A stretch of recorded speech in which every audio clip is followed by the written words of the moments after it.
Hello students, welcome to MBA 360. NMIMS is one of the most visible private MBA brands in the country. Not because of its hype, but because of its scale, the legacy and the consistent corporate demand that it actually caters to. Its flagship MBA at the School of Business Management in Mumbai is a 2-year trimester-based program with admissions through NMAT by GMAT. That's the only way that you can get into NMIMS, right? And a curriculum built around placement, internships. It really focuses on the placements and internships part of it. With strong recruiter participation and high average salaries. Because of, again, the location of the institution, NMIMS is based in Bombay, remember that? Because of the location, it has very high average salaries and it represents very high cost, high pressure, high opportunity MBA environment. This video, what we're going to do now is to look at NMIMS in terms of what it really offers. Who should get into NMIMS, who should not get into NMIMS, who it suits and what it delivers, and where students need to be careful when they're choosing this institution.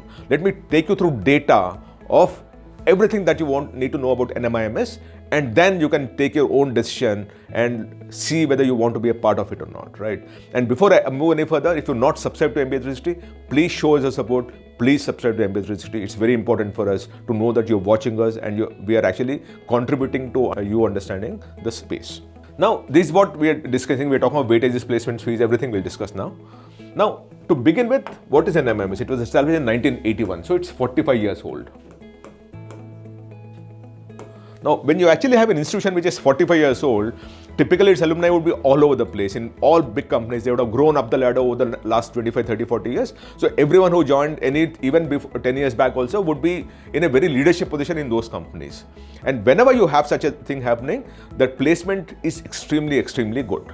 That's because typically the students who are alumni will reach out to the alma mater for recruitment also. And the reverse also is true, that the institutions also reach out to their alumni to help them in placement process, so that between them they can actually grow the institution better.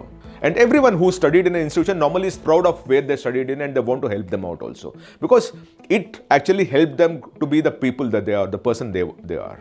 And from that perspective, when you actually deal with a 45-year-old institution, it would obviously and very clearly mean that the placements would be extremely good, especially when you are located in a city like Bombay, which is what this is, right?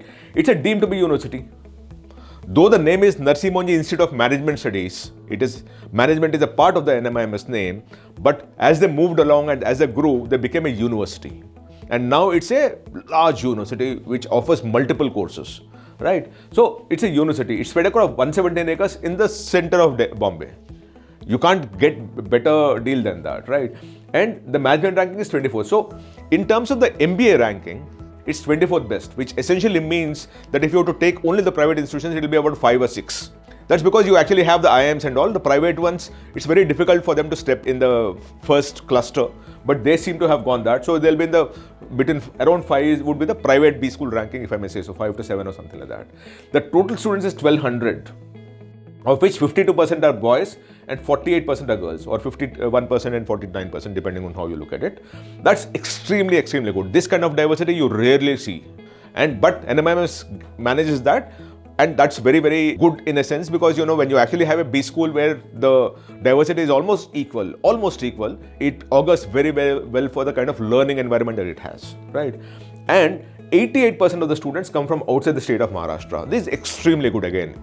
This is what happens when you actually have an all India ranked institution. The students from all over the country want to go and study there, which is what seems to happen here. Despite the fact that Maharashtra being such a large state, 88% students come from outside the state of Maharashtra, which is extremely good. And of course, the faculty is 107, which means that we're dealing with one faculty for every 12 students, because 1200 is a student and about 107 is the faculty. Now, about the placements. Whenever we talk of placements now, we always look for what is more authentic data, what is more correct data. So we always would be looking for data that is submitted to the government of India or to a regulator or to an authority under an affidavit. And that data comes from NIRF, which is National Institutional Ranking Framework, NIRF, right? That is under the Ministry of Education, Government of India. Now, when you submit that on an affidavit, the Dean Director is actually taking responsibility for the truth and the correctness of the data. I'm not saying for a moment that it means that, all data is perfect and crystal clear and everything. Some people still, even on an affidavit, do lie. But having said that, of all the data that's out there in the market, the data that's submitted to the Government of India is more authentic or more correct than the others. So which is where we do that. The marketing brochures, they're normally selling something, but here it is submission to the government of India. So it typically is better than that. So when we look at that data, 600 students were admitted in 22 and passed out in 24. It's a year late in terms of data structures. 600 students were admitted.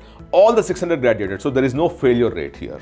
And this, of the 600, all the 600 were placed, 100% placement. So there is nothing, if you see this, there is nothing. One of the more clear things that you can see. And the median salary is 20 lakh rupees. You can't get more clarity than this in terms of how NMIMS performs and delivers to its students. 20 lakh rupees median salary, every student gets placed. Whatever the intake, if you get in, you get out with a certain promise, certain assurance that you will get a job, and the median salary would be 20 lakh rupees, which means the bottommost might be about 15 lakhs or 12, 13, 14 lakh rupees. That is again a very good student outcome that is assured by NMIMS. And by the way, it's very consistent across the last 3 years when we see, or every time that the placement is 100% and the median salary is about 19 lakhs and 21 lakhs. So it's hovered around 20 lakh rupees plus or minus 1 lakh rupees. Now that is very crystal clear data in terms of why you must be looking at this institution and why it is ranked so well, 23rd or 25th, whatever it is, why it is ranked so well is because of this one, right? Now when we looked at from the marketing brochure, from the brochure of the institution, when we looked at that data of 2024 again, the highest salary was 67.7 lakh rupees. The average CTC is 25.13. Remember, the median is 20 lakh, but the average is 25 lakh, which means that at the top end, there are more students who are getting bigger offers, which is what seems to be happening, right? Top 10% is 40.6 lakh. So if you're in the top 60 students of NMIMS, because 600 is intake, graduated, remember, if you're in the top 10%, which is top 60 students, 40 lakhs is your average salary. Top 20%, which is 120, this is 60 students, this is 120, right? And top 30%, which is 180 students, got a average salary of 34 lakh rupees, right? And we take top 40% also, so this 240.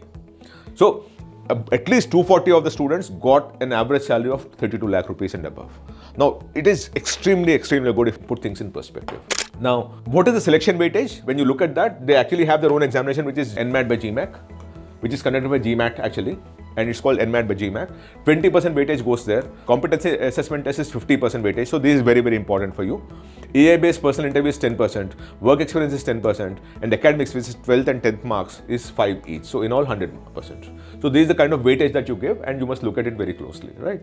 So you can actually calculate yourself, but for this AI-based, this competency-based assessment test, you can actually practice also. There are quite a few solutions that are given out, so look out for that, right? Now, what are the kind of companies that are coming in, what kind of roles and those kind of things?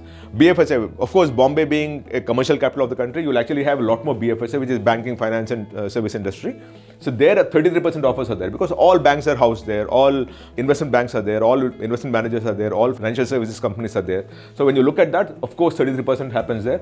Aditya Birla Capital, American Express, Angel One, Barclays, BNY, Bank of America, Marsh, IDFC, Axis Bank. So all kinds of banks in Indian and foreign, all kind of investment banks go there. Then conglomerates, because the Reliances, the Adanis, all these people actually are based out of that place again. So 11% offers come from there, of which Adani is there, Air India, Bosch, TVS, Shell, Saint Gobain, Piramal, Nest, GE Healthcare. So you actually have conglomerates also giving about 11% offers.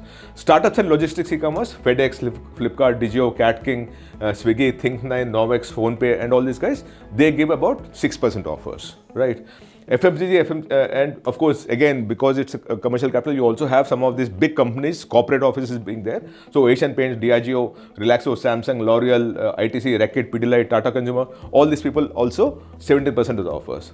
And then you have IT, analytics, pharmaceuticals, media and all about 14%, which has, all this Airtel, Abbott, Excelia and all those things. And consulting, which is very important. 19% is consulting, which is very important. Remember, the best way to judge a B school is to understand how many companies, consulting companies come and recruit from the institution. So when you have 19% students coming from consulting, very good. And look at the companies, Accenture Strategy, KPMG, PwC, TS, Native, McKinsey and Company, EY, Infosys Consulting. So you actually have all kinds of companies, in consulting companies going there and recruiting at NMIMS. Now, what is the fee structure? You actually, this 1 year fee, the second year fee would be informed later, right? Now, the 1 year fee is 13 and this 25-20 ka tha isme.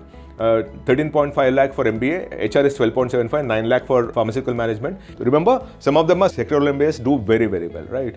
In Bangalore, Hyderabad, and Navi Mumbai, it's 11 lakhs. In Indore, it's 9.5 lakh. And MBA Business Analytics and MBA Digital Transformation is 11.5 lakh. This is 1 year fee. Add 1 more year and that would be informed. Typically, you can expect a 5-7% increase as you move along. So essentially what you're dealing with about 27-28 lakh rupees at the peak and about 22 lakh rupees at the bottom, and plus the hostel and everything would also add up. It's slightly expensive. Bombay is an expensive city, so we should remember that. But they are giving an ROI. In the very first year, you actually recover most of your costs. 40% of the students will recover their entire fee and all the expenditure that they've spent in the very first year. So that's very important for you to understand. We also looked at how the alumni of NMIMS are performing in their life. So when you looked at that data, 45-year-old, so obviously 89% students are working in India, which also means that 11% students are working world over, right? Of which 4% are in USA, 2% are in Canada, 2% are in UAE, and 2% are in UK. When you have a 45-year-old legacy, that's what will happen. That you'll actually have students spread across the globe and working all over the place. So 11% students work across the globe. And besides that, of course, Bombay being Bombay and the offers are being made in Bombay, they would obviously be joining a Bombay-based company, which is 38% people are in Bombay, 13% in Delhi NCR, 7% in Karnataka, UP 3%, Hyderabad 3%, and so on and so forth. Now, which essentially means that the alumni of NMIMS are doing very, very well, that they spread across the country and across the globe also, which augurs well for the future of this institution also, right? And by the way, we are just doing institution by institution. If you want me to do an MBA in institution of your choice where you want to know more about it, write to us in the message box here and we'll be happy to do that. But please subscribe to MBA 360 if you've not already done that. We need your support, we need your love so that we can keep doing the work that we do. Thank you so much. Namaste.